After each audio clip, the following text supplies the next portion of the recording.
The auction house smelled of dust and forgotten centuries.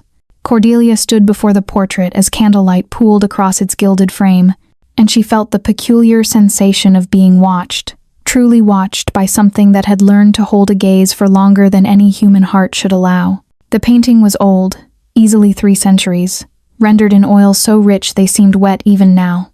A man in formal dress, aristocratic and severe, with eyes the color of winter twilight. Something about his expression made her skin prickle with inexplicable recognition. She shouldn't have come to this auction, shouldn't have left her small apartment in the city, shouldn't have driven 2 hours to this crumbling estate sale in the countryside, where the wind howled through broken windows and the locals crossed themselves when they spoke of the place. But the listing had mentioned a mysterious portrait of significant historical value, and some magnetic pull she couldn't name, had drawn her here like a moth to candlelight. Odd choice, the auctioneer had said, watching her bid. Most people avoid that one. Why? She'd asked, not taking her eyes from the painting. He'd shrugged, uncomfortable. Belonged to the old lord of Ravenshollow Manor. Died in 1823, they say. Never found the body. He'd paused, lowering his voice. Some of the locals claim he didn't die at all. Claim they still see him walking the grounds at midnight. Cordelia had laughed at that, a nervous, brittle sound, and continued bidding. She'd won it for £300, a pittance for a work of such evident age and craftsmanship. Now, as she arranged for it to be transported to her apartment, she wondered if she'd made a terrible mistake. The portrait arrived on a Thursday, delivered by 2 men who refused to come inside her flat once they'd propped it against the living room wall. They'd left quickly, muttering about the weight of it, though it wasn't particularly large. Just 5 feet tall, 4 feet wide. The frame was mahogany, inlaid with silver filigree in patterns that hurt to look at, directly spirals and symbols that seemed to shift in peripheral vision. That night, Cordelia couldn't sleep. She kept seeing his eyes in the darkness. Not memories of the portrait, but something deeper, as if the painting had imprinted itself directly onto her consciousness. She lay in bed, her small flat suddenly feeling both too large and suffocating, and thought about the auctioneer's words. Some of the locals claim they still see him walking the grounds at midnight. It was irrational. Paintings didn't haunt people. Old houses didn't hold on to the ghosts of dead aristocrats. These were fairy tales whispered to children, not reality. Yet when sleep finally came, it brought dreams so vivid they felt more real than waking. She stood in a candlelit library, its shelves towering impossibly high, filled with books that seemed to breathe. A fire crackled in an ornate fireplace, and he was there, the man from the portrait, but alive, breathing, real. He turned to look at her, and his eyes held centuries of sorrow so profound it made her chest ache. "You shouldn't have come," he said, and his voice was like velvet drawn over broken glass. "You shouldn't have looked at that portrait. It was meant to be hidden, to be forgotten." "Who are you?"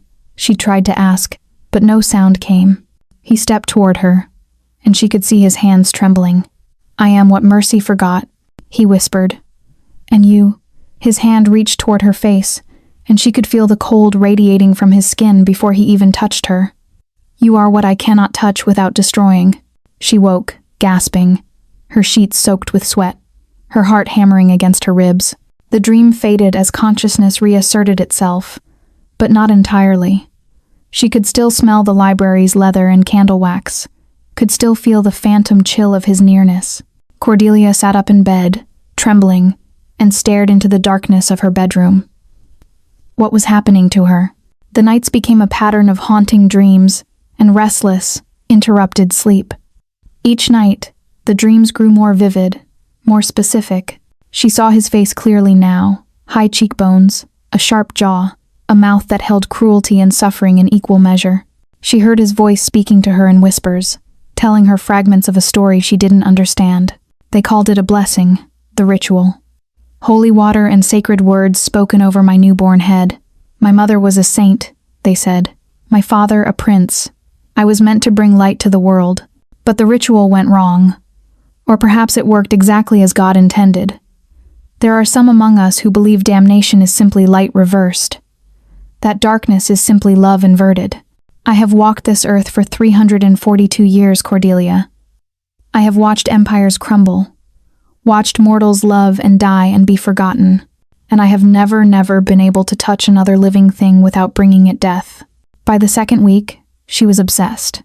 She began researching Ravenshollow Manor, spending hours in library archives and online genealogy databases. The estate had been owned by the Ravenshollow family since the 16th century. The last heir was a man named Adrian Ravenshollow, born in 1478, which was impossible. That would make him over 500 years old.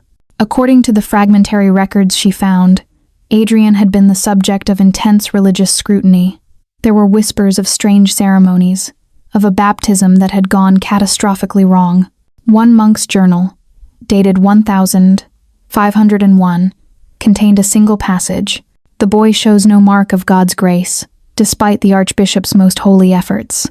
Rather, he seems marked by the opposite, a corruption of the flesh that spreads wherever he touches. The servants flee. The family maintains he is merely ill, but I fear we have done something terrible. I fear we have cursed him rather than blessed him. After that date, the records became spotty. Adrian Ravenshollow appeared in tax records until 1823, when his entry simply ceased. The manor fell into disrepair. The family line died out. The house was eventually sold to strangers, then abandoned, then auctioned off piecemeal decades later. Everything pointed to impossibility, yet Cordelia couldn't stop the dreams. Couldn't stop feeling his presence in the portrait, watching her with those winter twilight eyes. Couldn't stop wanting to know what he wanted from her because he was calling to her, she realized. The dreams weren't random. They were deliberate. They were hungry. It was a Friday night 3 weeks after the portrait arrived, when she finally acted on impulse rather than reason. She'd taken time off work, claiming illness. She'd called the auction house and gotten the address of Ravenshollow Manor, driving out to the estate in the dead of autumn.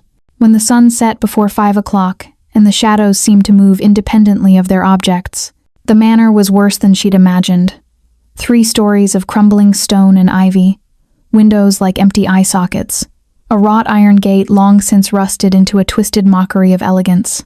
The grounds were overgrown, the gardens returned to wild disorder, the graveyard visible through the skeletal trees, ancient headstones tilting at drunken angles. She shouldn't go inside. Every instinct screamed at her to turn around, to drive back to the city, to burn the portrait, and never speak of this again. Instead, she climbed the gate. The manor's front door stood ajar, as if waiting for her. The interior was a tomb of shadow and dust, and the air itself seemed to hold its breath. Cordelia moved through the darkness, like someone in a trance, her feet carrying her deeper into the house. Toward what? She didn't know, but she could feel him here, everywhere. In the walls themselves, she found herself in a library that matched her dreams perfectly. Thousands of books lined the shelves, and somehow, impossibly, candles flickered to life as she entered one by one, illuminating the space in dancing golden light.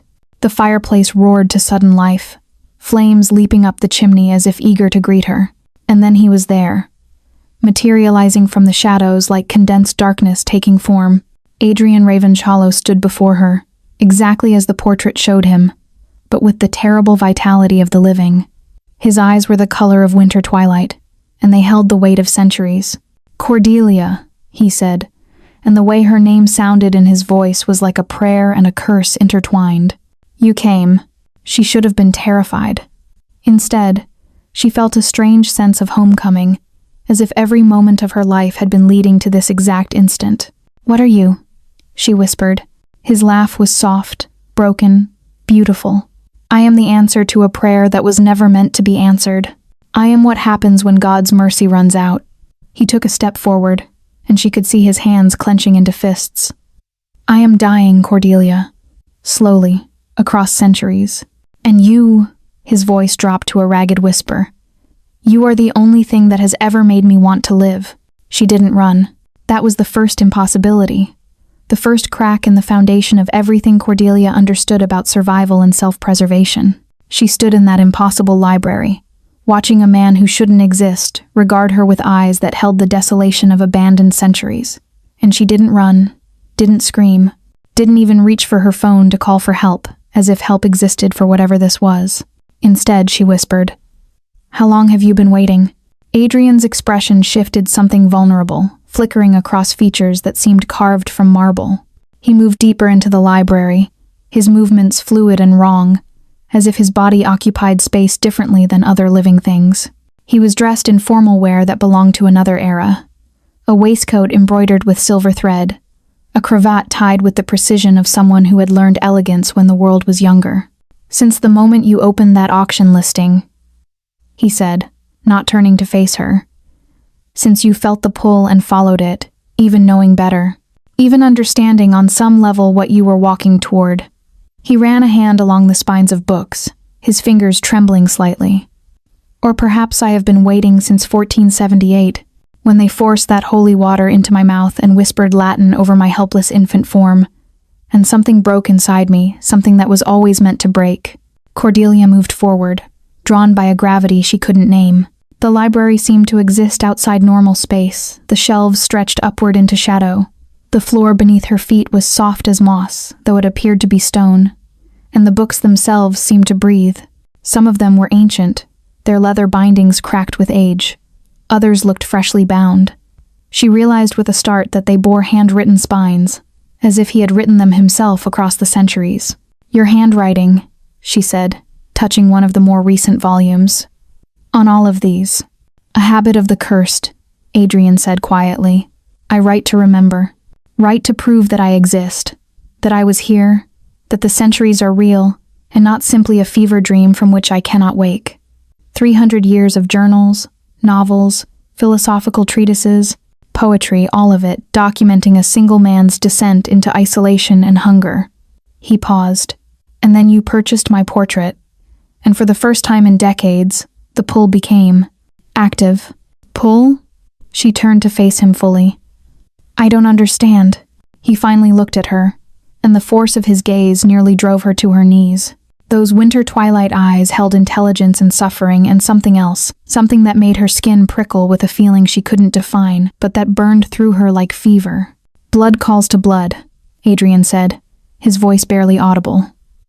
"And power recognizes power. You have something in your veins, Cordelia, something unusual. I felt it the moment you laid eyes on my portrait. Every vampire in the world could have felt it, if they were paying attention, a kind of resistance, an immunity." He stepped closer, and she fought the instinct to retreat.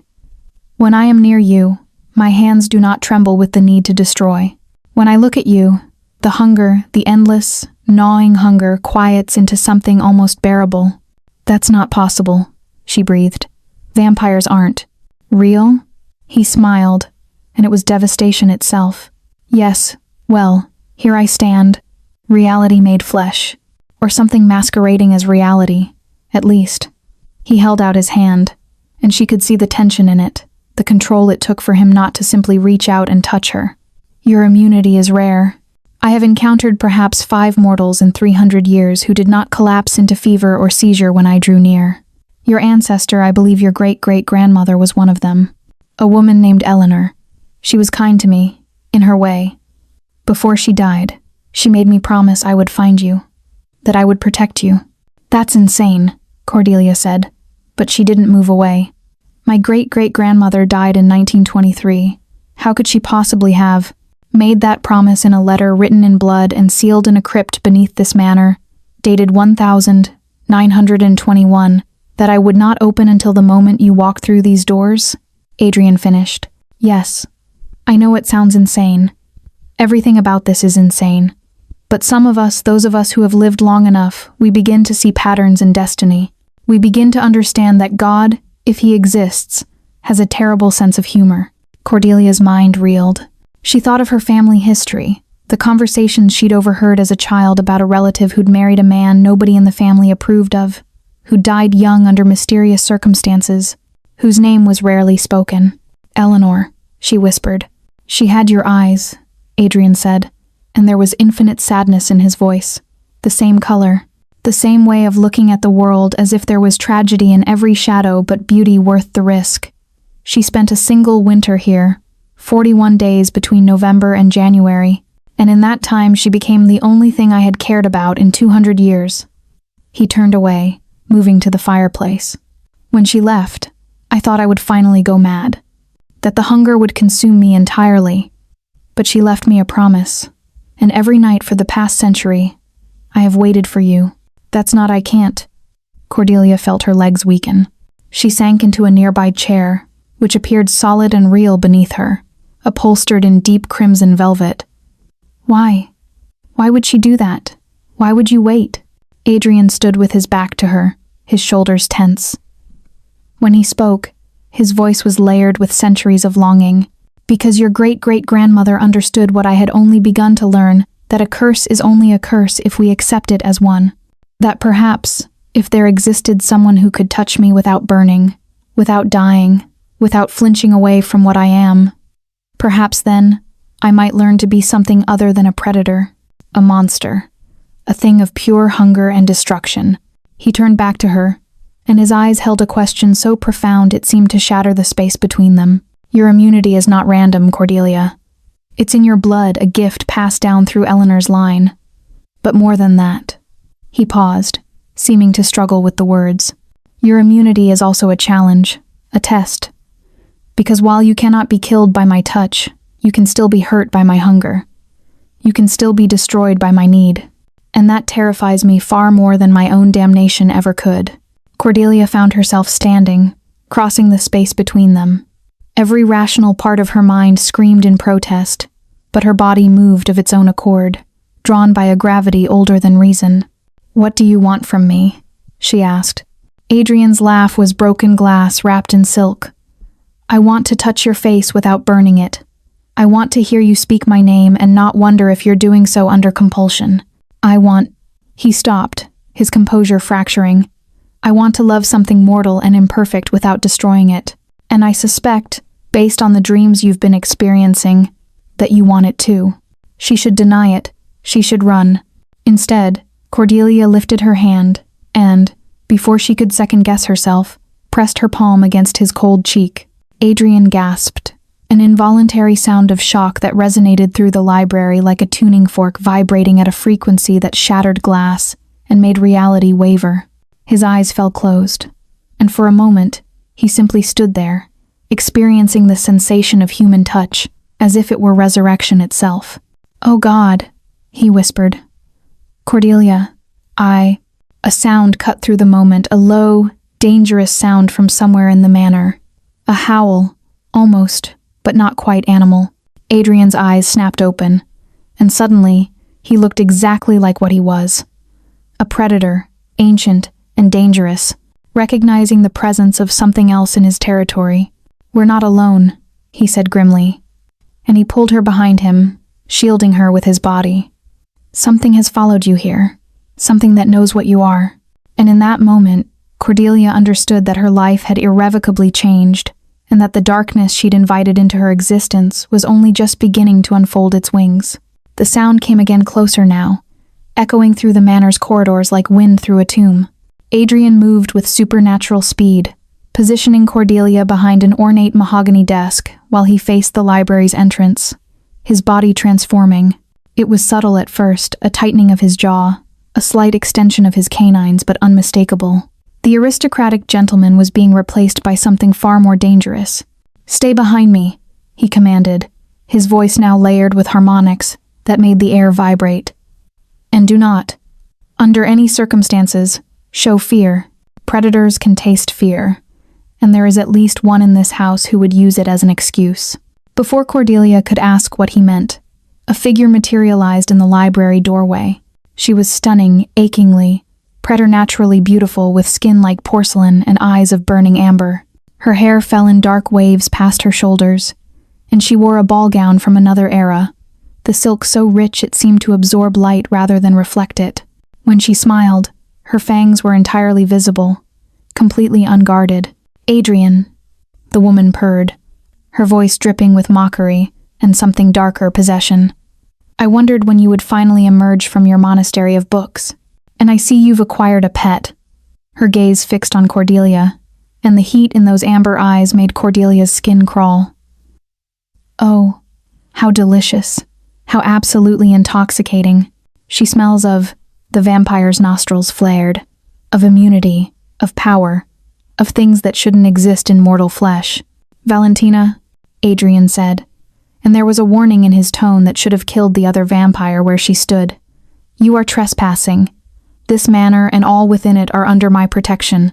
Valentina laughed, a sound like crystal shattering in slow motion. She glided into the library, her movements too fluid to be human, and Adrian tensed visibly, preparing for violence. Your protection? She cooed. My dear, ancient, pathetic Adrian, your protection means nothing here. The Covenant dissolved your claim to this place a century ago when you refused to hunt, when you locked yourself away with your precious books and pretended to be something other than what we are. She circled him, and Cordelia could see the predatory calculation in every movement. I've been tracking her for 3 weeks. The moment she purchased your portrait, every sensitive vampire in the continent felt the resonance. An immune, a rare gift. And you, of all creatures, decided to claim her as your own. She is not your concern, Adrian growled, and his entire form seemed to flicker, as if he existed partially in another dimension entirely. Cordelia realized with a start that this was what he truly looked like, stripped of the polite disguise of humanity. But that's where you're wrong, Valentina said, and she produced a small vial from her bodice, holding it up to the firelight. Inside, red liquid swirled hypnotically. This is her blood. Well, a drop I secured from a nurse who attended a small clinic where she donated last month. Do you know what I can do with this, Adrian? Do you understand what power is stored in a single drop of immune blood? Adrian moved a blur of motion that put him directly between Valentina and Cordelia. You will not touch her. Oh, but I'm not going to touch her.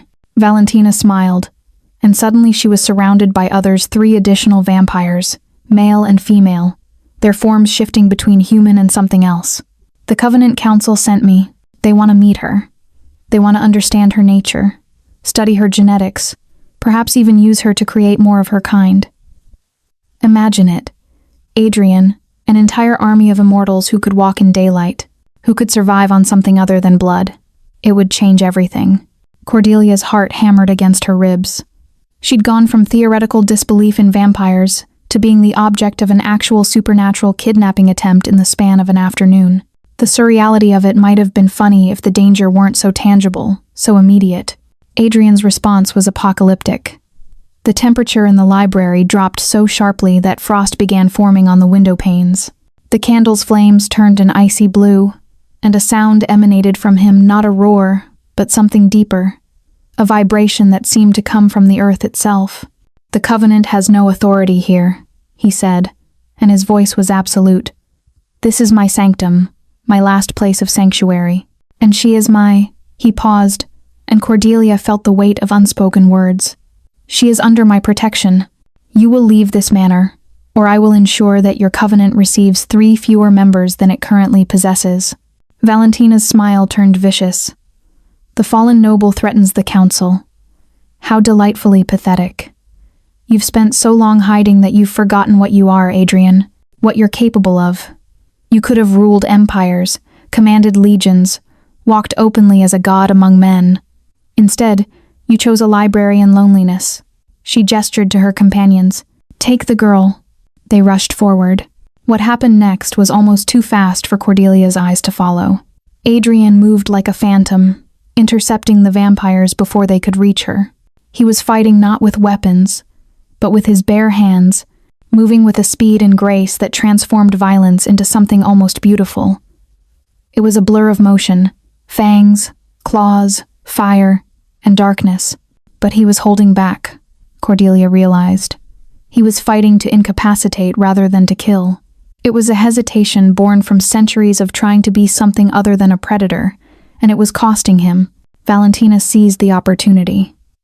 While Adrian was occupied with the other vampires, she moved toward Cordelia with predatory grace. Her fangs extended fully, and her eyes blazed with hunger and fury. I don't need you alive, she hissed, her hand reaching for Cordelia's throat. Cordelia did the only thing she could think of. She ran. She bolted from behind the desk, dodging around Valentina and racing deeper into the library. Behind her, she heard Adrian cry out, not in pain, but in something worse. Fury. The fury of something ancient and powerful, finally releasing its carefully maintained control. The library exploded in chaos. Books flew from shelves as if caught in a maelstrom.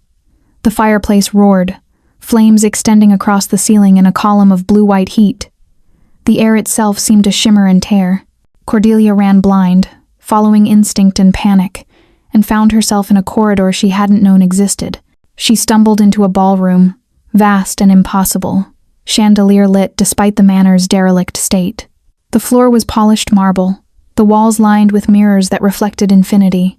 And in that infinity, she saw herself from every angle, every moment of her life overlapping. She saw the day she'd visited the auction house, saw herself as a child, her mother telling her stories about a relative who'd married a mysterious man, saw Eleanor a flash of a woman's face, features that echoed Cordelia's own, eyes that held secrets. A hand touched her shoulder, and she spun, ready to fight. It was Adrian. He was breathing heavily, his formal clothes torn, his skin marked with injuries that were even now healing. But his eyes were clear, and focused entirely on her. "Are they?" she started. "Retreating," he said grimly. "But they'll return with more. The Covenant won't let this go.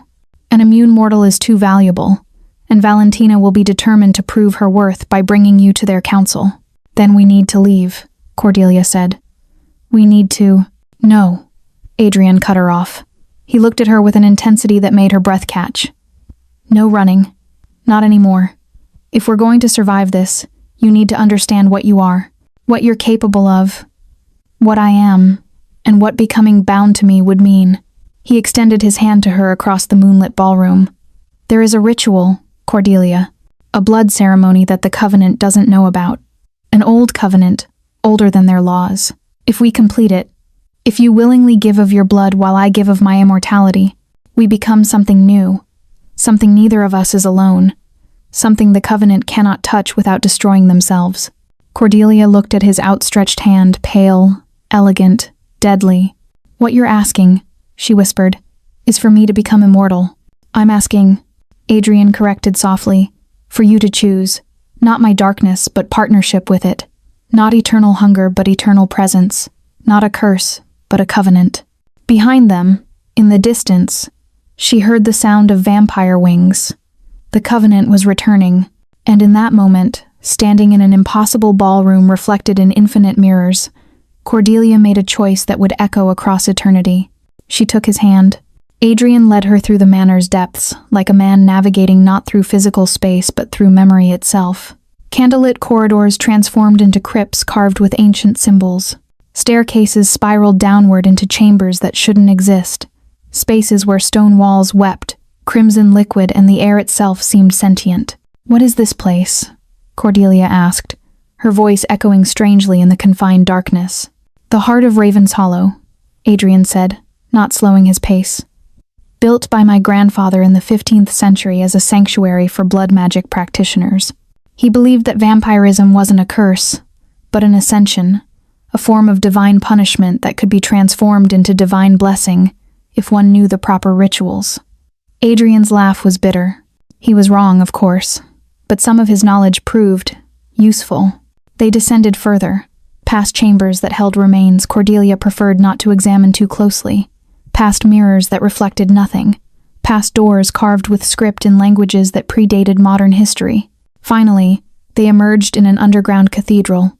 The space was vast, impossibly vast, as if the manor had been built downward into the earth's heart. Pillars of white stone rose toward a ceiling lost in shadow, and in the center of the chamber stood an obsidian altar, surrounded by a circle of candles that burned with flames of blood red and violet.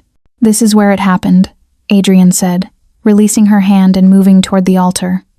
"The ritual that broke me, the ceremony of divine blessing that the Archbishop himself oversaw when I was an infant. They called it the Rite of the Eternal Light, meant to mark me as a servant of God, protected and guided throughout my immortality." He laughed, and the sound was swallowed by the cathedral's immensity. "What they didn't understand is that you cannot mark a child for eternal life without first opening a door that should never be opened. They broke something fundamental in me, Cordelia, something that allowed the darkness to come in and root itself so deeply that no amount of prayer or penance could ever exorcise it." Cordelia stepped forward. Her bare feet, she'd lost her shoes somewhere in the chaos above, cold against stone. And this ritual, the one you're speaking of? The Covenant of the Bound, Adrian said, moving to the altar's edge. A ceremony that predates Christianity by millennia. It requires 2 willing participants, a mortal with immunity to the vampire's touch, and a vampire willing to exchange power for presence. The mortal gains immortality, but limited. They don't become a traditional vampire, they don't require blood, don't burn in sunlight, don't gain the same predatory hunger. Instead, they become a tether, a living anchor that keeps the vampire bound to humanity, to conscience, to the possibility of redemption. You're saying I would become your conscience, Cordelia said slowly. I'm saying we would become partners in a way that transcends mortal relationships, Adrian corrected. He extended his hand, and on his palm lay a ceremonial dagger with a blade of what looked like crystallized starlight. 2 bloods mixed over this altar. While we speak binding words of our own construction, we'll create a bond that the covenant cannot break without destroying both of us. He paused. It's a profound commitment, Cordelia. It means your mortality is forfeit. It means you will age slowly, remain vital and strong, while those you love grow old and die. It means you will be tied to me, literally, spiritually, through a connection that will allow us to sense each other across any distance. Cordelia felt the weight of his words settle over her like snow. She was being asked to give up her humanity entirely, to become something other, to bind herself to an ancient predator who had spent centuries in isolation, who carried within him a hunger that could never be fully satisfied. And the astonishing thing was that she wanted to say yes. What happens if I refuse? She asked. Adrian's expression didn't change, but something flickered in those winter twilight eyes. Then I will do what I should have done the moment you walked into this manor. I will erase your memory of me, of this place, of everything you've learned tonight. I will ensure the Covenant cannot find you by making you invisible to their perceptions, and I will spend the next 300 years knowing that I failed, that the one person who was ever meant for me walked away, and I did nothing to stop her. That's quite the romantic pitch, Cordelia said softly. Adrian actually smiled. It transformed his entire face, making him look almost human. I am not a romantic, Cordelia. I am a predator who has learned to read poetry. There is a difference. He moved toward her, the dagger still balanced on his palm. But I am offering you this. A choice. Real agency in the face of the darkness. And if you choose to take my hand and bind yourself to me, I promise you this. I will spend every day of our eternal existence trying to be worthy of the sacrifice you've made. Cordelia stepped forward and took the dagger. The blade was warm to the touch, and sharper than anything should be. Without allowing herself to think too hard about what she was doing, she drew the edge across her palm. The pain was brief and electric, and her blood welled up, dark red and impossibly fragrant. Adrian watched her with an intensity that made her skin prickle. Slowly, he took the dagger and made the same cut across his own palm. His blood emerged black as obsidian, with a scent like autumn midnight and burning spices. What do we say? Cordelia asked. Whatever is true, Adrian replied. He extended his bleeding hand across the altar. Tell me what you bind yourself to. Tell me what you're sacrificing. Tell me what you're asking of me in return. Cordelia took his hand, their blood mingling on the altar's surface, and the touch of him sent electricity through her entire body. I bind myself, she whispered, to you. To your darkness and your longing and your terrible hunger. I sacrifice my mortal life and my simple joys. And I ask of you, she paused, meeting those ancient eyes. I ask that you never stop trying, never stop being human, even though immortality pulls you toward something else. Never stop fighting the hunger that defines you. And her voice dropped even further. And I ask that you love me, not despite your monstrosity, but including it.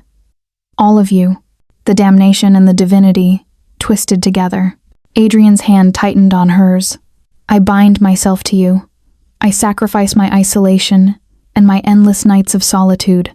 I sacrifice my right to hunger without restraint, to feed without conscience, to exist purely as predator. And I ask of you. He leaned forward, and she could smell the darkness on him, could feel the weight of his centuries pressing against her like a physical force. I ask that you never regret this, that when the world ages and moves past us, When you watch mortals die of age and accident, you hold to the choice you made this night, that you stand beside me, not as sustenance, not as prey, but as my equal, as my mirror, as my redemption. Their blood pooled together on the altar, and as it mixed, the entire chamber blazed with light. It wasn't painful, it was transcendent. Cordelia felt her consciousness expand, felt Adrian's ancient mind brush against hers like wings. She experienced flashes of his memories, great halls lit by 1,000 candles, cities that had crumbled into dust, loves that had burned and died across centuries. She felt his hunger a gnawing, eternal ache that had nearly driven him to madness. But she also felt something else, a sudden, profound silence, a quieting of the endless hunger as her presence, her immunity, her fundamental difference soothed something that had been raw and bleeding in him for 300 years. When the light faded and she opened her eyes, everything had changed. The cathedral was still the same, but Cordelia could see it differently now. She could perceive the layers of magic that bound the space, could taste the history in the very stones, and Adrian was suddenly, painfully clear to her. She could feel his emotions as if they were her own, his relief, his terror, his absolute devotion. "It's done," Adrian whispered, and his hand still bleeding, still human, trembled in hers. "You are bound to me, Cordelia, and I, thank every god that might exist, am finally bound to something other than my own damnation." Above them, the earth itself seemed to shudder, and then they heard them, the Covenant, at the manor's entrance, howling their fury. The ritual had announced itself to every vampire within 100 miles. The binding was complete, which meant war. The assault came with the force of a plague of locusts. The manor shook with violence as the Covenant's forces attacked from every entrance simultaneously. Adrian felt the intrusion immediately through their newly formed bond. The assault was driving through the mansion's defenses like a battering ram through rotted wood.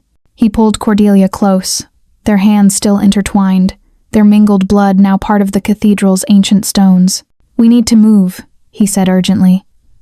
"The crypt is the strongest point in the manor, but they'll eventually burn through the barriers." "Burn?" Cordelia's voice was sharp with comprehension. "They're going to destroy the house." "Destroy is a kind word for what they're planning," Adrian said grimly. He led her back through the twisted corridors, but now she could perceive the magic that underpinned them. The protective wards flared like warning beacons as the Covenant's forces pressed against them. She could feel them not just as external threats, but as presences at the edge of her awareness.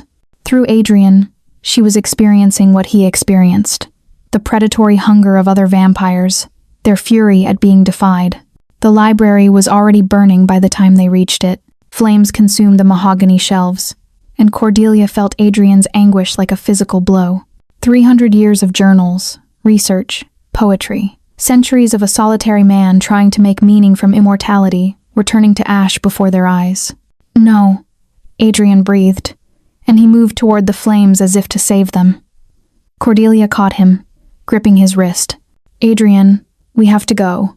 Now. These are my," he started, but she cut him off. "They're paper and ink. You are alive. We are alive. That matters more." Even as she said it, she realized she meant it with every part of her transformed being. The binding had changed her fundamentally, had made her understand that some things, people, love, the possibility of redemption mattered infinitely more than artifacts, no matter how precious. Adrian stared at her for a long moment, and then he nodded. Together, they ran. The manor was collapsing around them. Walls that had stood for centuries were crumbling into stone and dust. Windows exploded, letting in the cold autumn night. Outside, she could see vampire forms scaling the walls, their bodies flickering between human and monstrous as they attacked. They were fighting against something powerful, she realized, with a shock that Adrian had set the manor itself to defend them, had awakened ancient protections that predated the Covenant by centuries. They emerged into the graveyard just as the main section of the manor came down. The site was apocalyptic, stone and wood collapsing in on itself, flames reaching toward the sky, the ground itself trembling with the impact. Cordelia stumbled, and Adrian caught her, his arm around her waist. "The church," he said, pointing toward the dilapidated structure that stood at the graveyard's edge. barely visible in the darkness. My grandfather built it as a secondary sanctuary. The magic there is older and stronger than anything in the manor. They ran, and behind them, the pursuit was relentless. Vampires emerged from the darkness like predators that had scented blood. Cordelia could feel their hunger, could taste their rage through the bond she shared with Adrian. Some she recognized from the manor Valentina, her eyes burning with fury and something like respect. Others were strangers, members of the Covenant's council, ancient creatures who had learned to hide their true nature beneath the veneer of civilized existence. Adrian stood between Cordelia and the vampires, and she felt through their connection the terrible calculus he was making. He could fight them, he was powerful enough to take down several, maybe even a dozen, but not all of them, and Cordelia, newly bound, was still fundamentally mortal in her vulnerabilities. "Get to the church," he commanded. "The inner sanctum has a mechanism that locks from the inside. You'll be protected." "No," Cordelia said flatly. "We go together or not at all." "Cordelia, I'm bound to you," she reminded him fiercely. "That means your fight is my fight. We don't abandon each other. That was part of the covenant." Adrian's laugh was anguished, but he took her hand. "Very well, then we fight together." What happened next blurred in Cordelia's perception. Adrian transformed in ways that human eyes should not be able to comprehend. He became something ancient and terrible, a creature of pure hunger and power that had been shackled by centuries of trying to be something other than what he was. Fangs extended to terrible length, his form flickering between states of existence, his cry a sound that made reality itself tremble. And Cordelia, newly bound, newly transformed, discovered capabilities she hadn't known she possessed. She could move faster than human speed, could dodge attacks with predatory grace, could sense the vampire's movements through the network that Adrian's blood had created in her own. She wasn't as strong as they were, but she had something they didn't. She had Adrian's knowledge, his 300 years of combat experience, channeled through their bond directly into her movements. They fought as a unified force. A vampire lunged at Cordelia, and Adrian was there instantaneously, his arm around its neck, driving it to the ground with a force that sent shockwaves through the earth. Another attacked from the left, and Cordelia moved without thinking, her body responding to threats with fluid grace. She didn't have the strength to kill them, but she could wound them, could slow them, could give Adrian the opening to incapacitate and move on. Valentina was fighting toward them deliberately, her eyes fixed on Cordelia with an intensity that spoke of personal vendetta. "You've ruined him," Valentina screamed, her fangs extended, her form shifting between human and something far more terrible. "He was meant to be magnificent. Instead, he's wasted himself on you. On this pathetic mortal," Adrian roared, and the sound was primal fury made manifest. He moved toward Valentina with lethal intent, and for the first time, Cordelia felt the full weight of what it meant to be bound to a predator. Adrian could kill her, could kill all of them. The only thing stopping him was the Covenant Cordelia's presence, her humanity, her refusal to let him cross that final line into eternal damnation. As his hands closed around Valentina's throat, he paused, looked back at Cordelia, and made the choice not to finish the killing blow. Instead, he threw Valentina away hard enough to break bone, but not to kill. "Go," he commanded, his voice layered with power. "Tell your Covenant this. Cordelia is under my protection, and the protection of the old bloodlines. Any attempt to take her, any attempt to use her, will be answered with force that will make Ravenshallow's fall look like a gentle sunset. Spread the word, and leave." The remaining vampires hesitated. The Covenant's authority meant nothing in the face of Adrian's sheer ancient power, and now that he was no longer hiding, no longer pretending to be less than what he was, it was obvious they were outmatched. Slowly, they retreated into the darkness.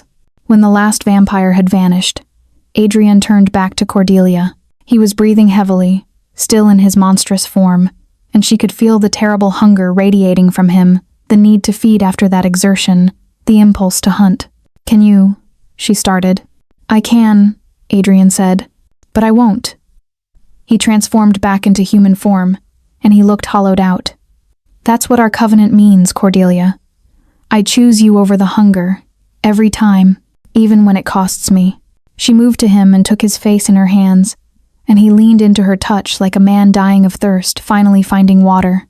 "Come," she whispered. "Let's go to the church. We need sanctuary tonight, and I need to understand what I've become." The church interior was smaller than Cordelia had expected. A single nave with a vaulted ceiling, stone walls that seemed to pulse with an older magic than even the manor's defenses. Candles flickered to life as Adrian entered, as if the space recognized him, welcomed him. A stone altar stood at the far end, simple and unadorned, and beside it, a door carved with symbols that made Cordelia's eyes ache to look at.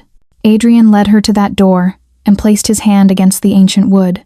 It swung open to reveal a chamber lit by bioluminescent crystal, revealing shelves that held vials of liquid blood, she realized with a start, each one labeled with names and dates in Adrian's elegant script. "The Bloodline Archive," Adrian said quietly. "The most precious thing I possess, apart from books. Each vial contains the blood of someone important to me, across 300 years. Eleanor's is here." He touched a vial marked with careful script. Eleanor 1879 to 1921, love that endured beyond reason. Cordelia reached for the vial, and the moment her fingers touched the glass, her world exploded. She was standing in a drawing room, lit by gaslight, and a woman who had her eyes was embracing Adrian with a tenderness that made her heart ache. Eleanor. Her ancestor, the woman whose blood had gifted Cordelia with immunity. "You cannot keep me," Eleanor was saying, though her hands refused to release him. "You know this. I have a husband waiting in London, a life I must return to. Then take this." Adrian withdrew a small vial of his own blood. "Keep it hidden. The moment our line produces a child with immunity, the moment someone is born who can touch me without burning, this vial will warm in their presence. It will be a sign, a calling, and I will wait. I will always wait." The vision shifted, and Cordelia was experiencing different moments. Eleanor's daughter holding the vial, confused by its significance. Eleanor's granddaughter discovering it in a letter with instructions written in Eleanor's failing hand. Her great-grandmother understanding finally what she carried, what she was meant to be. And then, she was back, gasping, Adrian's arms around her to keep her from falling. "What?" she breathed. "Blood memory," Adrian explained. "Once you're bound to me, you can access the memories of those whose blood I possess. Eleanor left something of herself in my blood, and now that you're connected to me, you can touch those memories directly." He looked at her with infinite tenderness. She knew Cordelia. She knew that eventually, someone from her line would find me, and she made peace with that, accepted it, because she understood what we could mean to each other. Cordelia pulled away from him, moving to the shelves of blood vials. She read the names with trembling fingers. Margaret, 1765 kindness in darkness. Thomas, 1803 mercy I did not deserve. Sophia, 1892, the one who believed I could change. "You've loved before," she whispered. "I have loved many times across 300 years, Adrian said, and there was no apology in his voice, only truth. "But I have never bound myself, never created a covenant, never allowed someone into the deepest parts of myself the way I have with you." He moved closer. Eleanor understood that. She didn't demand exclusivity, didn't require that I be hers alone. She required only that I never forget her, never stop being human despite the monster wearing my skin. "Is that what I'm supposed to do?" Cordelia asked. "Be your conscience? Keep you tethered to humanity?" Adrian reached out, and she didn't pull away as he traced a finger along her cheek. "You're supposed to be my equal, my partner, the one person in existence who chooses to be here, knowing everything I am." His voice dropped to barely a whisper. "You are supposed to save me, Cordelia. Not from my nature, I will never be anything but a predator, but from the despair that has nearly consumed me across 3 centuries, from the belief that damnation is all I deserve." Cordelia felt tears running down her face. Through the bond, she could sense the enormity of what Adrian carried the weight of centuries, the endless hunger, the knowledge of his own monstrosity. But she could also sense something else, the careful, fragile hope that this time, this one time, redemption might actually be possible. "I don't know how to do this," she admitted. "I don't know how to be immortal, how to live forever, how to watch the world change while I stay the same." "Neither did I," Adrian said. "I learned through 300 years of isolation and slowly going mad. You have an advantage, you have me. You have the bond, which will let you experience things I had to learn through trial and error. And you have something that took me centuries to understand. Hope." He took her hand and led her back into the church proper. They stood before the altar together, and Adrian knelt, pulling her down with him. "I don't pray anymore," he said. "God and I stopped speaking when I was 5 years old, when the ritual broke something in my soul and let the darkness in, but I believe in asking for forgiveness." He looked at her, and there were tears in those ancient eyes. "Forgive me for the pain you will experience in the coming years. Forgive me for the friends and family you will lose to age. Forgive me for binding you to a monster. And if you cannot forgive those things, if you come to regret this covenant, then at least let me have this moment.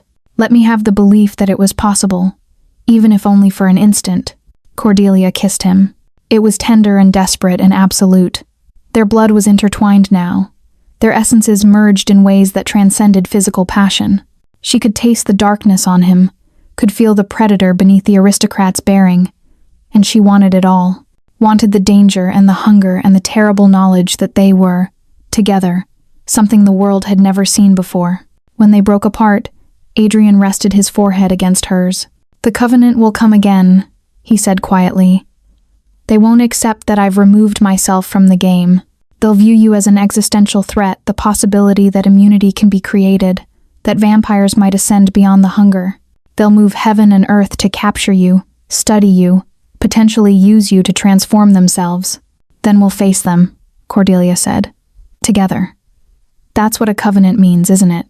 We don't face the darkness alone anymore."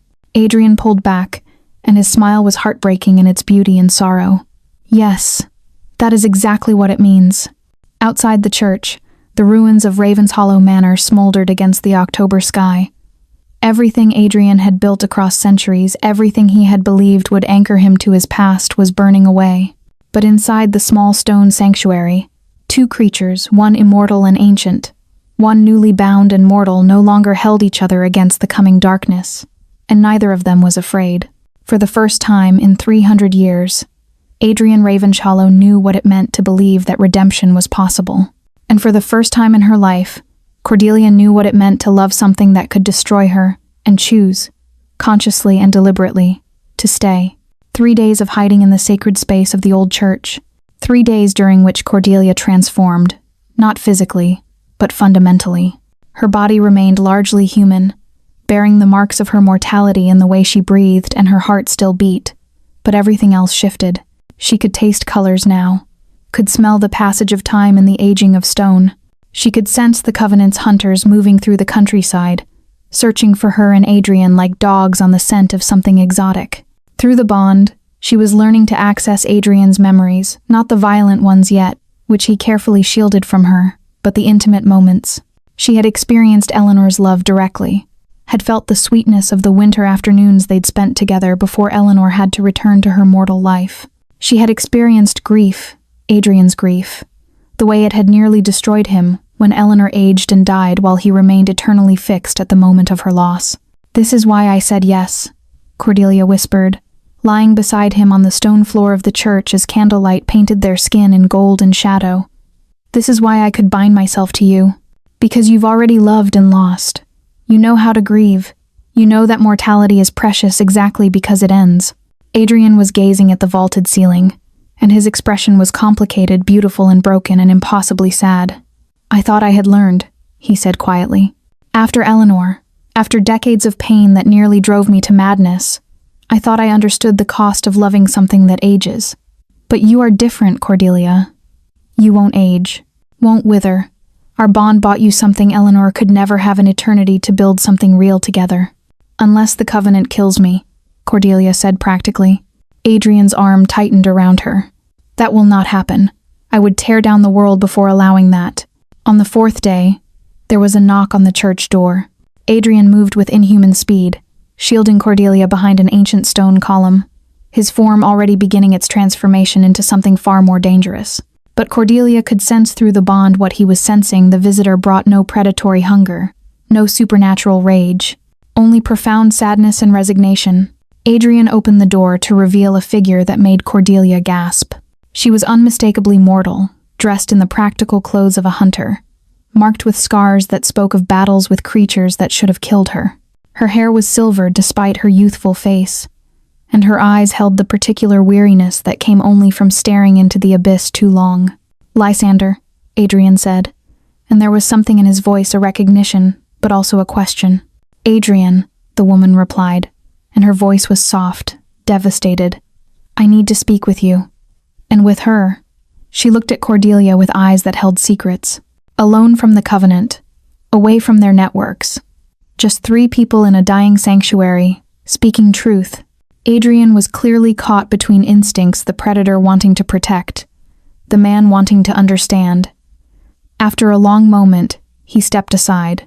Lysander entered the church with the careful movements of someone used to concealing weapons. She unbuttoned her jacket and set it on the altar, a gesture of trust and submission that seemed to cost her something essential. "My name is Lysander Ashford," she said. "I've been hunting vampires for 43 years. I've killed 17 of your kind. I've made it my life's work to understand how you operate, where you hide, how to drive you back into the darkness." She paused, and her eyes found Adrian's. "And 3 months ago, I discovered something that changed everything." "What?" Adrian asked quietly. "That I am one of you," Lysander said. "That the Covenant, your covenant, Adrian, is responsible for the death of my entire family and has been using me for decades to do their dirty work." She lifted her sleeve to reveal a mark on her wrist, not a tattoo, but something burned into her skin in a pattern that made Cordelia's newly sensitive eyes water to perceive. "They marked me when I was a child, marked me as an immunity bearer, just like her." She pointed at Cordelia. "They've been monitoring me, waiting for the moment I reached full potential, planning to capture me and study how my immunity came about. They wanted to understand if it was genetic, if it could be replicated, if they could create an army of daywalkers through selective breeding." "You didn't come here out of mercy," Adrian said flatly. "You came to stop me before I could escape with her." "No," Lysander said, and there was such pain in that single word that Cordelia felt tears prick at her eyes again. "I came here to confess, because they killed my sister yesterday, and the day before, they killed my brother, and the day before that, they killed my mother. They're eliminating the Ashford line because I've gone rogue, because I've figured out what they are, and I'm refusing to cooperate anymore." She looked at Adrian directly. "I came to warn you. The Covenant isn't sending hunters anymore. They're bringing something older. Something that hasn't walked the earth in 200 years." "What?" Cordelia heard herself ask. Lysander turned to her. "A progenitor vampire, one of the original 3 from which all other vampires descended. They've been sleeping beneath the Covenant's headquarters in Prague, and they're waking them because the threat you pose has become existential." Adrian's response was ancient-sounding. "The progenitors should sleep eternal. That was the accord." "The accord with who?" Lysander asked bitterly. "The vampires who made it? The Covenant has decided the accord is void. They're willing to risk waking a creature that could consume them all, if it means preventing you from escaping with her." Cordelia felt her legs weaken. Through the bond with Adrian, she could sense his horror. A progenitor wasn't just an old vampire, it was something that predated mortal understanding of monstrosity. It was hunger without conscience, predation without purpose, beyond itself. "How long do we have?" Adrian asked. 3 days, maybe 4, Lysander said. "They'll travel only at night, but they're moving fast. And once a progenitor wakes, it moves with singular purpose toward the thing that woke it, which is you, Adrian. The catalyst for this whole disaster." Adrian was silent for a long moment. Then he said, "Help me." Lysander's eyes widened. "What?" "Help me protect her," Adrian said. His voice was steady, but Cordelia could feel the calculation happening beneath his calm exterior. "You've spent 43 years learning to kill vampires. You've got 43 years of knowledge I don't have about tactics, about weaknesses. And she..." He looked at Cordelia with an expression of such absolute devotion that it nearly broke her. "She is my covenant, my anchor, my reason for believing redemption is possible. If a progenitor rises, If the Covenant succeeds in using that creature as a weapon against us, then everything Eleanor believed about me, everything I have tried to become, it dies. Lysander looked at Cordelia, and something shifted in her expression, something like recognition, like understanding that Cordelia hadn't chosen this, that she had bound herself with full knowledge of the danger. "I'll help," Lysander said quietly. "But understand this, Adrian, I'm not doing it for you. I'm doing it for your Covenant. Because after 43 years of killing, I've finally realized that monsters aren't born. They're created.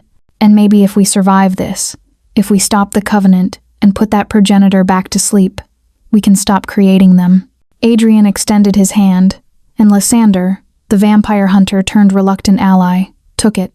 And in that moment, Cordelia understood that their fight had just transformed. It was no longer 3 individuals against the Covenant. It was something new, something fragile and powerful and desperate, something that might just be strong enough to change the world. If they could survive the next 3 days, the old church became a war room. Lysander moved through the space with professional efficiency, laying out maps and photographs of vampire settlements, marking locations where the Covenant maintained strongholds. She spoke in a clipped, precise manner that spoke of military training, of a mind that had been forged in violence and tempered in blood. "The progenitor that's waking is known as Cazador," Lysander explained, tapping her finger on a location deep beneath Prague. "He was old when Rome was young. Predates modern language. The Covenant keeps him sedated in a bloodroot chamber, a space warded with so much protective magic that it's nearly impervious to attack. But once they wake him, they'll guide him toward our location, using a blood beacon your blood, Adrian. Once a progenitor fixes on a scent, they move with single-minded purpose." "How long to reach us?" Adrian asked, studying the maps with the intensity of a general planning a defense. 2 days, perhaps less if they find a ley line to channel his movement. Lysander pulled up another photograph, this one of a creature that barely resembled a vampire at all. It was humanoid only in basic shape, its body seeming to shift and writhe beneath its own skin, its eyes 2 voids of absolute darkness. Cazador doesn't think like modern vampires. He doesn't have the civilized instincts that let you feel remorse. He's pure hunger, pure predation. The only thing that will stop him is either his own death or complete satiation. "Impossible, then," Adrian said grimly. "Progenitors cannot be killed by conventional means." "No," Lysander agreed, "but there is a way." She paused, and Cordelia could see the reluctance in every line of her body. "Blood magic. The old kind. The kind that predates the Covenant, that predates even Christianity.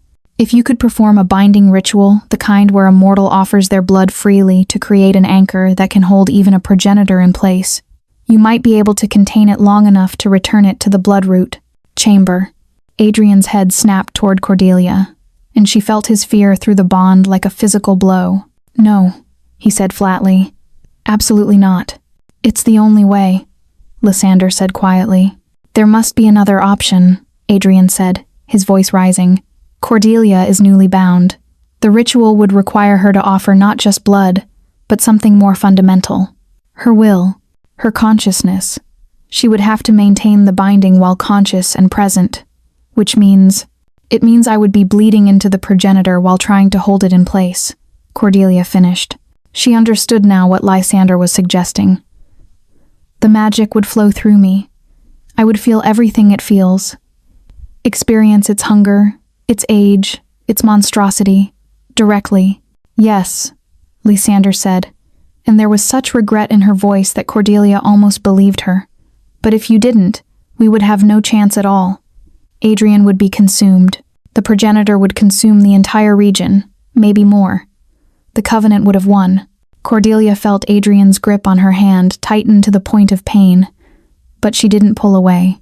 Through the bond, she could sense his conflict, the predator in him understanding the necessity of sacrifice, the man in him raging against the idea of allowing her to endure such agony. "Let me be clear," Cordelia said to Adrian. "I'm not doing this because I have to. I'm doing it because I choose to, because you chose to bind yourself to me, because you chose to believe that I could be your redemption, and I'm going to prove that you were right. The Covenant thinks they can use hunger against us. Let's show them what binding can do instead." Adrian looked at her, and his expression was devastated, beautiful, absolute. I love you, Cordelia. I need you to understand that fully. Not the convenient love that comes easy, but the love of knowing I'm asking you to endure suffering and pain and agony for a future that might not exist. If you do this, I will owe you a debt that will take eternity to repay. Then let's start repaying it now, Cordelia said. She turned to Lysander. What do we need for the ritual? The next 18 hours were a blur of preparation. Lysander worked with Adrian to identify a location that would serve as the binding chamber, a place where the boundaries between worlds grew thin enough to channel blood magic without completely tearing the veil. They found it in a limestone cave system beneath the church, where an underground river flowed in patterns that spiraled inward, creating a natural mandala of power. Cordelia spent the time learning. Lysander taught her breathing techniques from her vampire hunter's training ways to center consciousness, to maintain presence even under extreme duress. Adrian shared memories from his own rituals, teaching her the mental disciplines that would let her hold a barrier against something as vast and hungry as a progenitor. And through it all, they made love. Not frantically, not desperately, but with a terrible, aching tenderness that spoke of finality. Adrian showed her things, ways to experience pleasure despite the knowledge of coming pain. He bound her to him in ways that went beyond the initial covenant, creating layers of connection that would let him sense her presence, even if her consciousness became fractured under the strain of the ritual. If you slip, he whispered, holding her in the darkness before the moon rose. If the pain becomes too much, let me feel it. Let me feel your presence through the bond. I will be there, holding you, even if I'm miles away. On the second night, they felt it. The progenitor's approach was like a stain spreading across the world.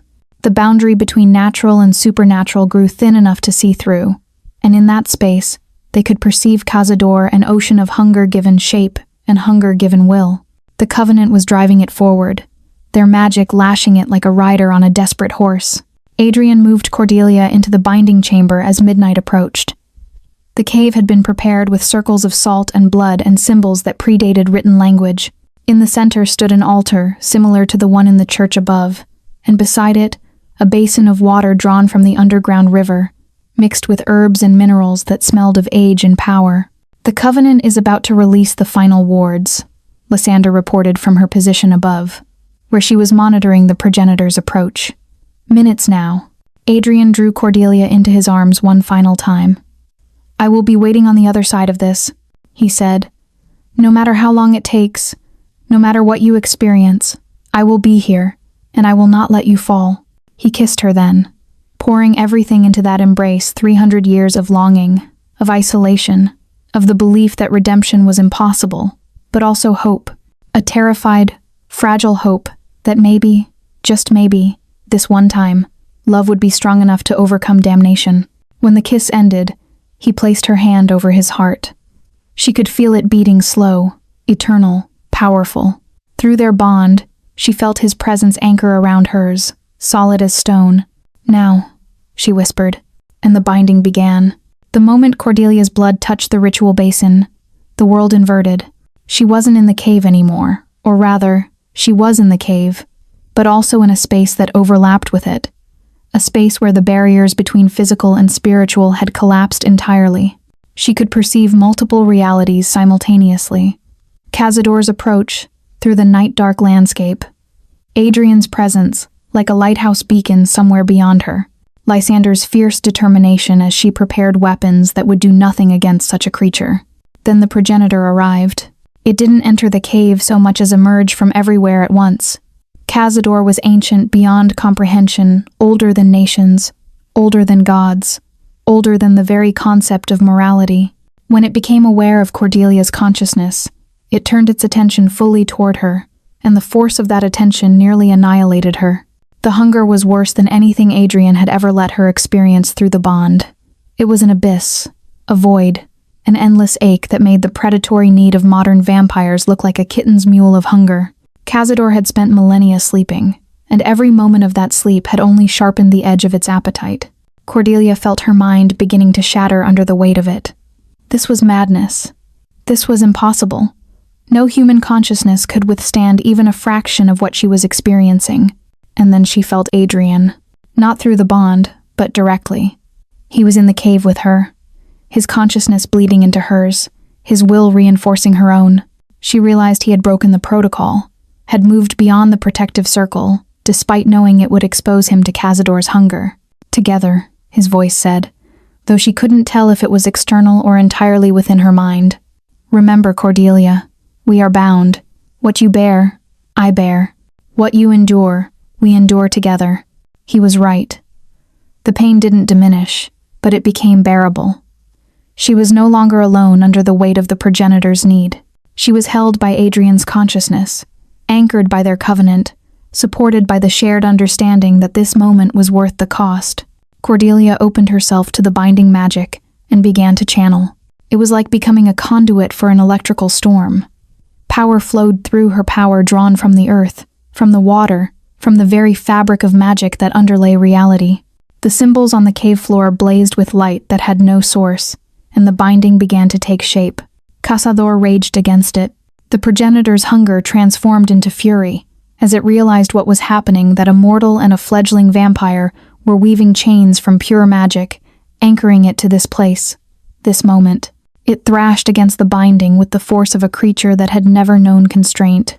The cave began to collapse. Stone fell like rain, and Cordelia felt Adrian move, protecting her with his body, but she didn't let that distract her. She had to hold. The binding was taking shape, but it wasn't stable yet. It needed more, needed something that would lock the progenitor in place, not just physically, but spiritually. It needed a sacrifice. Cordelia understood in that moment what true binding required. Not just blood, but intention. Not just magic, but will. The ritual couldn't be completed without someone choosing to hold one end of the chain for eternity, or at least long enough for the progenitor to be returned to its bloodroot chamber. No, Adrian said, immediately understanding her intention through the bond. Cordelia, no. But she was already moving, already pouring her consciousness into the binding, already making the choice. She could feel her connection to her mortality beginning to sever, not entirely, but partially. She was becoming less human, less bound to the physical world. She was becoming anchored to this place, to this moment, to the binding of Cazador. Tears ran down her face as she understood what it would cost her. She would be tied to this cave forever, unable to leave, unable to exist in the physical world the way humans did. She would become something like a ghost, a presence, a consciousness separated from the body that still drew breath in the physical world. "I'm sorry," she whispered to Adrian. "I'm sorry, but don't apologize for saving us," Adrian said fiercely. He held her face in his hands, and she could feel his anguish through the bond. "Don't apologize for choosing to be brave, but you won't do this alone." Before she could stop him, Adrian began anchoring himself beside her. His consciousness intertwined with the binding magic, and she felt him making the same sacrifice, tying himself to this place, to this moment, to the eternal holding of a progenitor's hunger. "Adrian, what are you? If you're going to spend eternity in this cave," he said, and he smiled through his tears, "then so am I." That's what a covenant means, Cordelia. That's what binding means. We don't face the darkness alone, remember? Even if the darkness is eternal. The binding completed. Light bloomed outward from the center of the cave in waves of pure magic power drawn from 300 years of Adrian's accumulated essence. Power drawn from Cordelia's newly awakened immortality. Power drawn from the blood and will of a covenant, sealed in darkness. Cazador was held. The progenitor raged and thrashed, but it could not escape. The chains of magic that bound it were woven from love and sacrifice, and those were stronger than hunger, stronger than age, stronger than any force of damnation could overcome. Above them, the cave stabilized. The collapse halted, and there was silence. A silence so profound it felt like the world itself had stopped to hold its breath. Lysander appeared in the chamber, carrying weapons that would be useless, but that she brought anyway out of habit. She stopped when she saw them, Adrian and Cordelia, intertwined, their forms beginning to fade slightly as they became less physical and more anchored to the magical forces that bound the progenitor. "It's done," Cordelia whispered. "We're tied here," Adrian said, and there was strange peace in his voice. "To this place, to this moment, to each other." Lysander fell to her knees. "I'm sorry," she breathed. I never wanted. I didn't understand what the ritual would require. It's all right, Cordelia said, and she meant it. We made a choice. We chose love over escape. We chose to be bound to each other. And if that binding happens to save the world, then that's a gift we didn't expect. She looked at Adrian, and in that moment, despite everything, despite the loss of her physical form, despite the fact that they were now tied to a cave system beneath an old church for possibly eternity, she knew that she had made the right choice, because Adrian was beside her. Adrian, who had spent 300 years in isolation, who had believed himself incapable of redemption, who had found in her the reason to believe otherwise, and now they would face eternal darkness together, not as predator and prey, but as partners, as equals, as a covenant that had transcended the physical world and become something wholly other. I love you, Adrian whispered. I love you, Cordelia replied. And in the darkness of the cave, holding a progenitor's hunger at bay with chains of pure magic, two creatures who should never have met found each other's hands and held on, knowing that whatever came next, they would face it together. Lysander left them, though not without profound reluctance. She had to. The Covenant would be searching frantically for their lost progenitor, and if she didn't bring them news carefully constructed, precisely measured news, they would tear apart the countryside looking for answers. So she climbed from the cave system with instructions from Adrian and Cordelia clear in her mind. Tell the Covenant that Cazador was destroyed. Tell them that Cordelia and Adrian had perished in the binding. Tell them that the threat was ended. It was a lie, but a necessary one. Left alone in the magical darkness of the cave, Cordelia and Adrian discovered that their new existence was far stranger than they'd anticipated. They were not quite corporeal, not quite spectral. They could exist in the physical world if they concentrated. Cordelia could see her hand become translucent when she stopped focusing, could feel Adrian's presence like a wind moving through her consciousness rather than a body beside her. This is not so bad, Adrian said quietly, and she could hear the attempt at humor beneath the words. The desperate attempt to find redemption in their exile. I spent 300 years isolated in a library. At least now, I'm isolated with you. Is that supposed to be comforting? Cordelia asked, but she was smiling despite herself. No, Adrian admitted. It's supposed to be the truth, which is sometimes more valuable than comfort. They fell into a pattern across the following days and weeks. Morning and night meant nothing in the depths of the earth, but they created rituals anyway. Times when they would sit together and speak to the progenitor, reminding Cazador that it was bound, that its hunger could not be satisfied, that it would remain in this place for as long as magic held. The progenitor responded to these reminders with rage and anguish, and Cordelia realized with unexpected compassion that Cazador was suffering as much as she and Adrian were. The creature had known centuries of dreamless sleep, and waking to find itself eternally imprisoned, that was a particular kind of torture. Why do we have to remind it? Cordelia asked Adrian one of their countless eternal feeling hours. Because binding magic is maintained by will, Adrian explained. As long as we choose to hold the chains, they remain solid. But if we let ourselves forget, if we stop actively reinforcing the binding, there's a risk that Cazador could wear away at the magic through sheer age and hunger until it breaks free. So we're not just imprisoned, Cordelia realized. We're prison keepers. We have to actively choose this every moment. Yes, Adrian said, but Cordelia. He reached for her, and she felt the gentle touch of his consciousness against hers. I need you to understand that I would make this choice again. Every day, every hour, every moment of eternity. I would choose to be bound here with you, rather than free in a world without you. Lysander visited them in the spring. She came to the cave with news, some good, some troubling. The Covenant had accepted the lie. They were claiming victory, celebrating the destruction of the progenitor and the elimination of the threat posed by Adrian and Cordelia. Already, the infrastructure of vampire civilization was returning to normal. But there was more. They're capturing people with immunity, Lysander said grimly. Now that they know immunity exists and is tied to bloodline, they're hunting for others like you were, others like Cordelia was. They're building a breeding program. They want to create an army of daywalking vampires. Adrian's rage was terrible to behold. Even anchored to the cave, his presence filled the space with predatory hunger, and Cazador raged in response to his anger. the two ancient forces clashing against the chains that bound them. "We have to stop them," Adrian said, and there was murder in his voice. "You can't," Cordelia said quietly. "Not from here, not now." "Then what?" Adrian demanded, his anguish cutting through the magical darkness. "What good is this covenant, this sacrifice, if it's only buying time for the covenant to create something worse than we ever were? What was the point of binding Cazador if we can't prevent them from waking its siblings?" Cordelia felt the profound despair in his words and moved to him, pressing her consciousness against his like a hand on a wound trying to stanch the bleeding. "The point," she said slowly, "is that we bought time, not just for us, but for the world. And in that time, someone else might rise up. Someone might understand what the covenant is doing and choose to fight back." She paused. Lysander has already started.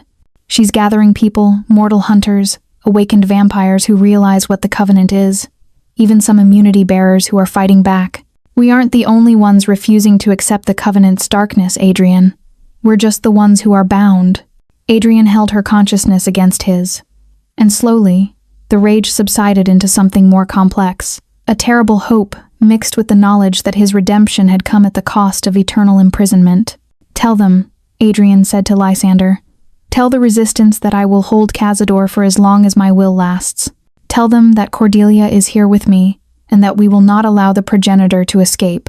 Tell them that they have time to build something better than what the covenant is creating." Lysander nodded, tears running down her face. She'd spent her entire life thinking of Adrian as a monster, a creature to be destroyed. But she saw now that he was something else, a man who had learned, across 300 years, what it meant to be responsible for more than just his own hunger. When she left the cave, Cordelia felt the weight of eternity settle more fully around her. She and Adrian would not leave this place. The binding was eternal, or at least would last until someone far more powerful than they were broke the magic.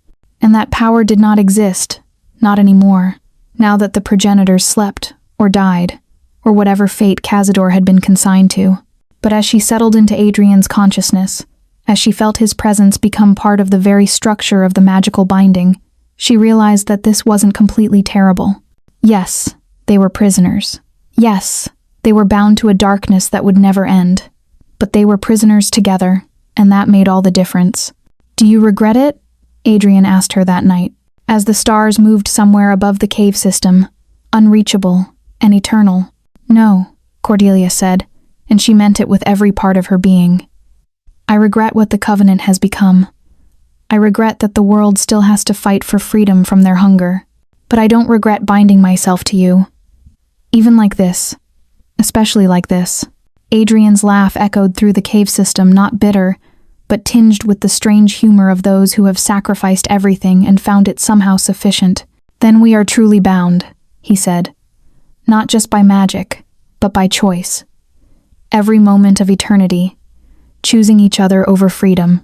And in the darkness of the cave, with a progenitor held at bay by chains of pure love, two creatures who should never have met began to understand that some prisons could be transformed into sanctuaries. Some darkness could be made bearable by the presence of another consciousness willing to face it. They had not defeated the covenant, but they had made a choice that echoed through the magical world. A choice that said redemption was possible, that love could overcome hunger, that sacrifice for someone else was sometimes the most complete form of victory. Years passed, how many? Cordelia could no longer quite determine. Time worked differently for those who existed primarily in the magical spaces between worlds. Sometimes a season felt like a day. Sometimes a year felt like a moment. But she and Adrian marked the passage through the changing quality of the magic around them. Through the slow evolution of Lysander's reports about the resistance, through the deepening of their connection to each other, and to the binding itself. The cave became not a prison, but a world unto itself. Adrian used his eternal consciousness to teach Cordelia everything he'd learned across 3 centuries. She experienced his memories not as visions, but as lived moments, walking through Constantinople when the Ottoman Empire was rising, watching the Spanish Inquisition unfold with all its terrible hunger for purity and damnation, witnessing the birth of the Covenant itself in 1623, when ancient vampires gathered to create laws that would protect them from exposure. And Cordelia shared with him what it meant to be mortal, even though that mortality was rapidly becoming theoretical. She shared the warmth of sunlight, experienced through Lysander's memories, the taste of food, the simple joy of being exhausted and needing sleep. She helped Adrian understand that not all of human existence was suffering and limitation, that there was grace in impermanence, beauty in the finite. The resistance grew. Lysander's reports became increasingly complex. She was no longer fighting alone. There was a growing network of awakened vampires, creatures who had realized what the Covenant was becoming and had chosen to rebel. There were mortal hunters who fought not out of prejudice but out of genuine conviction that the Covenant's creation of a vampire breeding program was an existential threat to human freedom. And there were immunity bearers, other individuals who carried the rare genetic marker that made them resistant to vampire touch, and who were determined to keep that gift from becoming a tool of the Covenant's ambition. Some of them, Lysander reported, were speaking of creating their own binding rituals, of deliberately choosing the kind of covenant that Cordelia and Adrian had stumbled into, creating a network of sacred anchors that would constrain the Covenant's power. "They're becoming like us," Cordelia whispered, as Lysander described the ritual that a young woman named Evangeline was preparing to perform with her companion, a vampire named Draven, who had walked away from the Covenant decades ago. "They're choosing to be bound for the sake of others."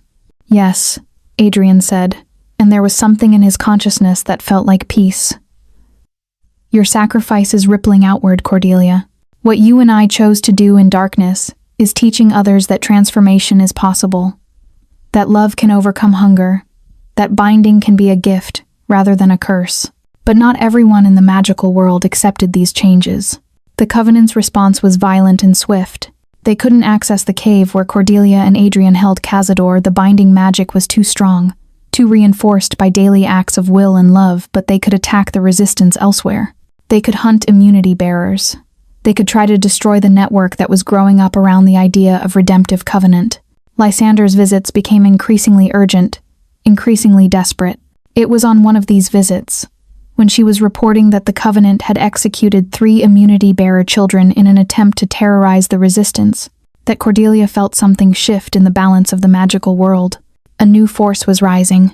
It was older than the Covenant, older than the binding of Cazador, older perhaps than civilization itself. It moved through the magical world like a tide, and as it approached the cave system, Cordelia felt it clearly. The progenitors were waking, all of them. The 3 remaining siblings of Cazador, sleeping in magical vaults scattered across the world.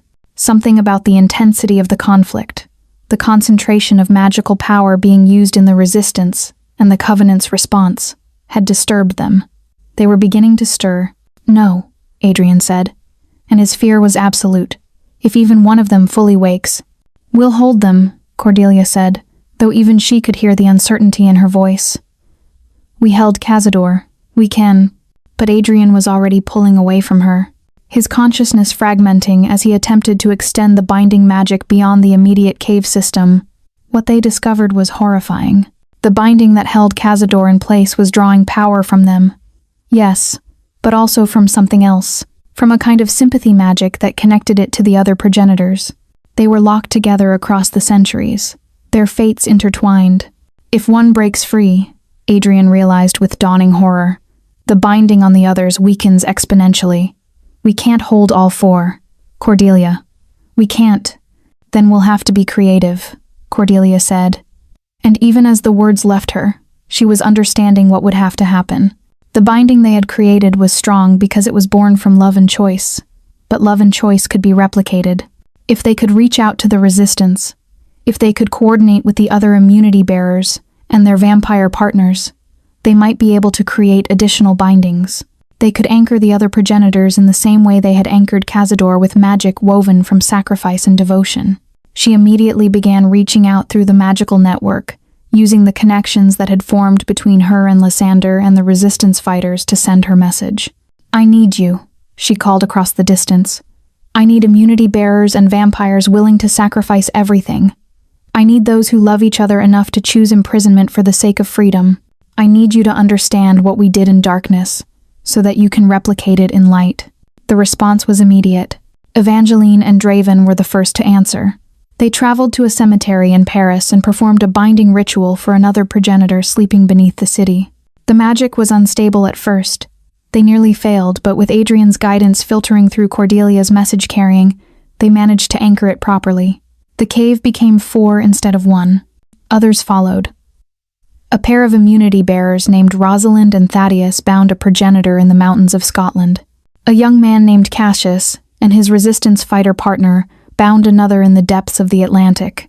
The magical world transformed, restructured around these points of sacred binding. The Covenant's power, so absolute for centuries, suddenly had boundaries. They could not expand their breeding program if the base of their power, the ancient vampires who had taught them the art of predation, were bound and sleeping. Their hierarchy crumbled. Many vampires began to question the organization that claimed to represent their interests, but had been willing to sacrifice everything for the sake of dominion. Months later, Lysander brought the news that the Covenant was collapsing. Some vampires were choosing to walk away, to find solitary existence or join the growing network of those who believed in covenants rather than conquest. Some were choosing to bind themselves to immunity bearers, creating partnerships rather than hierarchies. The world was changing, slowly and painfully. But it was changing. "You did this," Lysander said, standing in the cave one final time, before she too would move on to the next phase of her existence. "Your covenant sparked something that spread across the entire magical world. We did what was necessary," Adrian said quietly. "Nothing more or less. That's what redemption always is," Cordelia added. Lysander knelt and pressed her hand to the ground of the cave, to the magic that held Cazador, and would hold it until the end of time itself. "Thank you," she whispered, "for proving that another way was possible." When she left, Cordelia felt the strange peace that came from knowing their sacrifice had transcended themselves. They were still bound, still imprisoned in the cave system, but the cage that held them had become a light, a beacon in the magical world that showed others what was possible when love overcame hunger. Adrian pulled her close, and they settled into the eternal darkness together. Outside the cave system, seasons would turn. Outside, the world would heal. Outside, immunity bearers and reformed vampires would build new societies based on covenant rather than conquest. But here, in the darkness, there was only each other. "Do you still believe in redemption?" Adrian asked, his voice soft as shadow. Cordelia thought of all the ways the world had changed because of their choice to be bound. She thought of Evangeline and Draven, of Rosalind and Thaddeus, of all the others who were beginning to understand that immortality didn't have to mean hunger, that power could be balanced with conscience. "Yes," she whispered, "I believe in it absolutely." And in the cave beneath the world, 2 creatures who should never have met held each other in eternal darkness, knowing that sometimes the greatest love is the kind that sacrifices everything and asks for nothing in return. The progenitors slept, held by chains of pure devotion. The magical world evolved, and Cordelia and Adrian remained, bound not by curse but by covenant, immortal not despite their choice but because of it. Their story did not end in escape or freedom. It ended in something far more profound. It ended in the kind of love that transforms even eternal imprisonment into grace.